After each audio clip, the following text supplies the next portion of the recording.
নমস্কার বন্ধুরা, আজ নিয়ে চলে এসেছি তোমাদের সামনে একটি তালের পিঠের রেসিপি। তো তালের খামির বানিয়ে নিতে হবে তালের পাল্প দিয়ে, ময়দা আর চালগুড়ি আটা।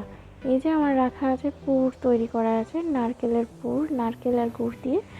আর এই তালের পাল্পের সঙ্গে খামির বানিয়ে বেশ সুন্দর করে রুটি সাইজে করে নিয়ে তারপরে রুটিগুলোকে বাটি দিয়ে কেটে কেটে এইভাবে লুচির মতো করে কেটে নিতে হবে। আর এই লুচির মতো করে কেটে এগুলোকে ভিতরে পুর ভরে এইভাবে বানিয়ে নিতে হবে।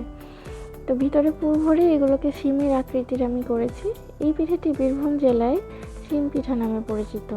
বীরভূম জেলায় তালের সিজনে প্রতিটি ঘরে ঘরে এই পিঠের প্রচলন রয়েছে। আর তেল গরম করে নিয়েছি এদিকে, আর এইদিকে সিমের মতো শেপে আমি সমস্তটা রেডি করে নিয়েছি। এই তেলের মধ্যে দিয়ে ছেঁকে নেব আমি। তো এই পিঠেটির প্রচলন বললাম বীরভূম ডিস্ট্রিক্টে রয়েছে, প্রতিটি ঘরে ঘরেই এই পিঠা বানানো হয় তালের সিজনে। কিন্তু মালদা ডিস্ট্রিক্টে এই পিঠেটির প্রচলন আমি সেভাবে দেখলাম না, তাই বরকে বললাম বানিয়ে নিচ্ছি, দাঁড়াও, একটা সুস্বাদু পিঠা। তো এই পিঠেটি আমি বানিয়ে নিলাম।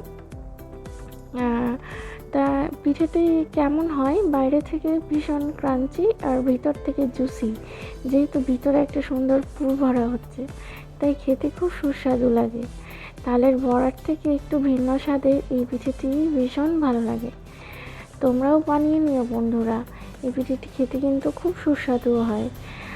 আর এই পিঠেটির নাম শিম পিঠা, কারণ এইগুলো শিমের আকৃতির হয়ে যায়, তাই এটাকে পুর ভরা পিঠাও বলা হয়, প্লাস শিম পিঠাও বলা হয়। তো বন্ধুরা দেখো, রেডি হয়ে গেছে আমার শিম পিঠা। এই রেসিপি তোমাদের কেমন লাগলো আমাকে অবশ্যই জানাবে। আর আশা করব তোমরাও প্রত্যেকে এই রেসিপিটি নিজের নিজের বাড়িতে তালের পাল্প দিয়ে বানিয়ে ফেলো।